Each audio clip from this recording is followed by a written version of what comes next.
국민들은 어떻게 받아들이실까요? 여하튼 일사단장에게 죄를 물을 수 없구나 이렇게 받아들이지 않겠습니까? 제가 지금 수사 기록을 가지고 있는데요.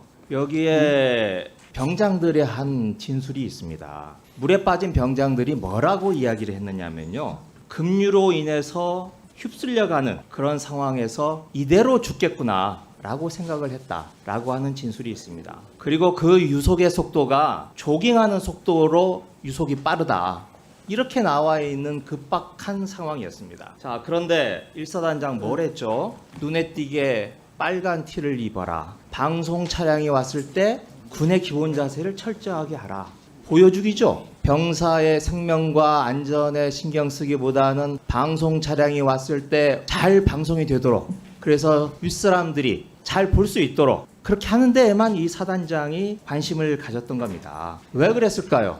혹시 윤석열 대통령과 일사단장의 관계를 아십니까? 아까 일사단장에 대해서 뭐 여러 가지 구체적인 내용을 이야기를 하시던데. 대통령님과의 관계는 알지 못합니다. 네. 1년 전에 흰남노가 왔습니다. 그때 아크로비스타가 잠기고 신림동에서 수해가 심해서 윤석열 대통령이 어려운 입장이었어요. 자, 그때 포항에서 이 일사단장이 상륙 장갑차를 투입을 했습니다. 왼쪽에 있는 사진입니다. 그래서 많은 인명을 구조를 했어요. 그랬더니 당시 윤석열 대통령이 직접 임성근 일사단장하고 통화를 합니다. 통화를 해서 노고를 격려를 해요. 그리고 다음 날 그 바쁜 와중에 포항으로 직접 내려가십니다. 내려가셔서 오른쪽에 있는 기사입니다. 윤석열 대통령이 임성근과 통화를 하고 장병을 치하하고 노고를 격려를 합니다. 제가 일사단장이라면 참 뿌듯했겠어요. 그리고 자신의 장갑차를 동원한 그 구조작전에 스스로 감격을 했을 것 같습니다. 자, 1년 뒤에 비슷한 상황이 벌어졌어요. 다시 어떤 상황이 벌어졌습니까? 다음 화면 보여주세요.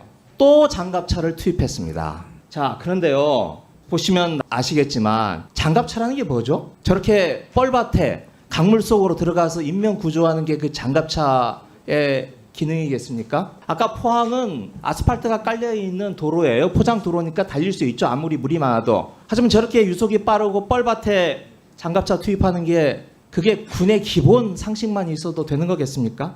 근데 저걸 투입을 했어요. 기본 상식만 있어도 할 수 없는 짓을. 왜 이랬을까요?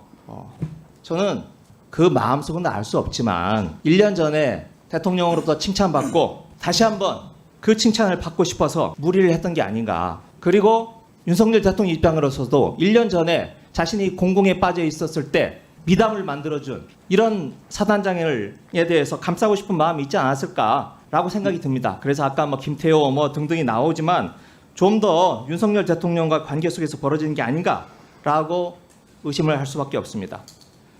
우리